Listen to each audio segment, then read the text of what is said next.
Okay, so this is a little messy, and you guys do not have to say anything if it's going to make you uncomfortable. I'm just putting that out there. So, I love this topic. I love this story so much because I'm from Arizona and I've been shooting guns since I was a child. Could we please put number 10?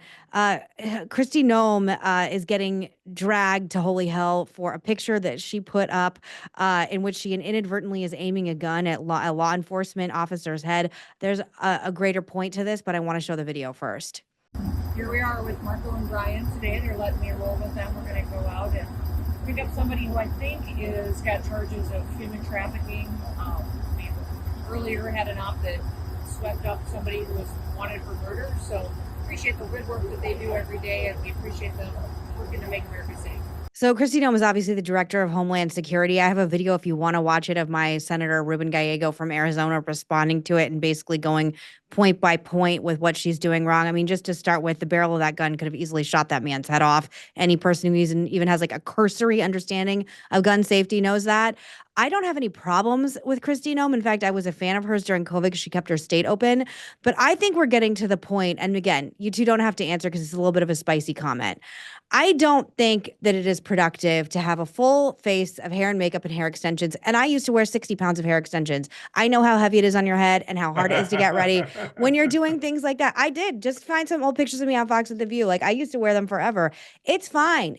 I don't want to like comment on a woman's looks, but I think when you're holding a gun in a way that can shoot a person, and then everything you do when you're talking about things like deporting people and very serious matters on the border, like in Arizona, like there's been a lot of commentary from not just Democrats, but a lot of conservatives as well talking about this.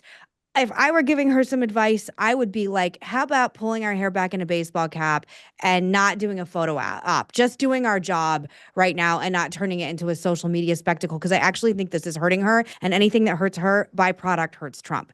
You can answer or you cannot. It's your decision. I know it's Look, a I'll spicy say it this topic. way. I think this is where politicians sometimes get off the road where they should be. And this is a broader point. You have so many people around you. You have so many people fighting for their idea to become reality. You have all these advisors. You have all these staff people. You have all the advanced team. And they try to make these moments really big and grand so that they do get our attention.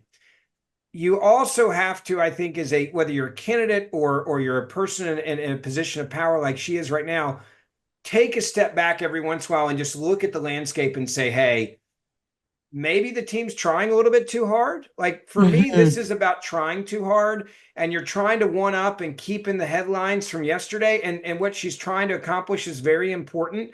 But sometimes it's okay just to walk out there and just do it, right? Like, but this is, and we've had this for years in debates. You remember when they tried too hard with George Bush 43 with landing on the aircraft carrier, Oh mission yeah. accomplished? Like there's these cautionary moments in politics where the intent is good, the overselling and the production of it becomes too Hollywood-esque.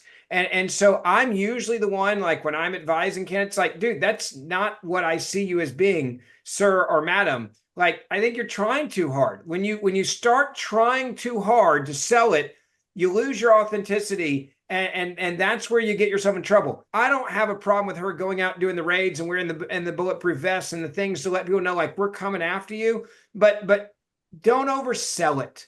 And when you Mm-hmm. oversell it, you lose your way. And it's more of a commentary, I would say, to the people around these individuals. They're always fighting Sure. for their moment where people go, man, that event, it kicked some ass. Like, way to go. You guys killed it out there at that press op and da da da. Like, golly, like, come on. Like, act like you've been there before. And Mm-hmm. don't put your boss in a bad place. Because I doubt that was Kristi's idea. You're running 90 to nothing. I've been around these, and they're like, all right, at this event, you're going to do this, you're going to go on stage, and the singer's going to be there, and they're going to give you an award, and then we're going to go here. And it's just, you get dizzy. And I think this is probably less her and more the people around her that need to really think these things out. Yeah, So no. I'm not going to disagree with you. I like Kristi Noem. I think she's very capable. I think she's very competent. To your point, Meghan, I thought the way she ran South Dakota during COVID Mm-hmm. was extraordinary. In fact, I went up there and I interviewed her and spent some Mm-hmm. time in South Dakota. I think because her strengths are capability and competence, right, and hard work, right, that's sort of the image you have of her. What would be better serve her is to show her working, right? Mhm. As opposed She's to, not going to go on a raid and pop a cap in somebody, so don't hold the gun. and I Mhm.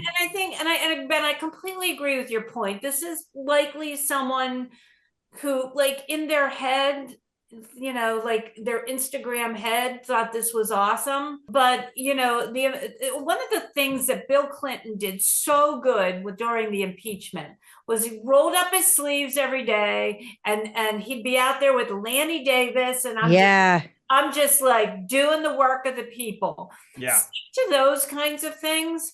That goes to her strengths. That goes to her capabilities. She's not a person that is, as I know her, afraid to get her hair messed up. Show her out there with their art, you know, I think that speaks to what they're trying to convey. They're trying to convey we're very different from the last group. We're very, very different from what their mission is. Our mission is something different. Let's show them what the mission is, rather than something that belongs on Instagram. But by the way, you Yeah. saw the other day, wasn't it JD Vance that was shooting and like popping steel from a couple 100 yards out? Wasn't that Yeah, Oh, like yeah, like but that man knows how to shoot a gun. right, I but mean, I that's when saw you got it right. Like He's he was very in the good. military. Yeah. Uh-huh. That was when you're doing it the right way, right? Like Yeah. that was badass. I Yeah. loved it. You clearly know that that's what he used to do. He was well trained in it. I thought that was a brilliant moment. And I think sometimes people see those moments, which are actually based in a foundation of years of service and training in the military. And then there's someone's like, oh, wait, that worked well. Let's give her a gun. Like, Yeah. we'll Yeah. have her hold a gun. Like, You're right. sometimes you're You're- trying too hard. And look, like I love guns. I mean, I like went skeet shooting in my pajamas the morning of my wedding. I'm the first person who's gonna love that. But as someone who like knows her way around a rifle, that's very dangerous what she was doing. We can move off this topic, but she literally could have blown that man's head off. And I like her. I want to sit like preface this, like I like her. I think she's smart. I like her. I like Pam Bondi. I like Tulsi. I like there's all these powerful women in the cabinet. I like her. I don't want her to become a parody of herself. And I work in the media. I'm a woman that's worked in the media for over 20 years. We're borderlining, my friend. We're borderlining.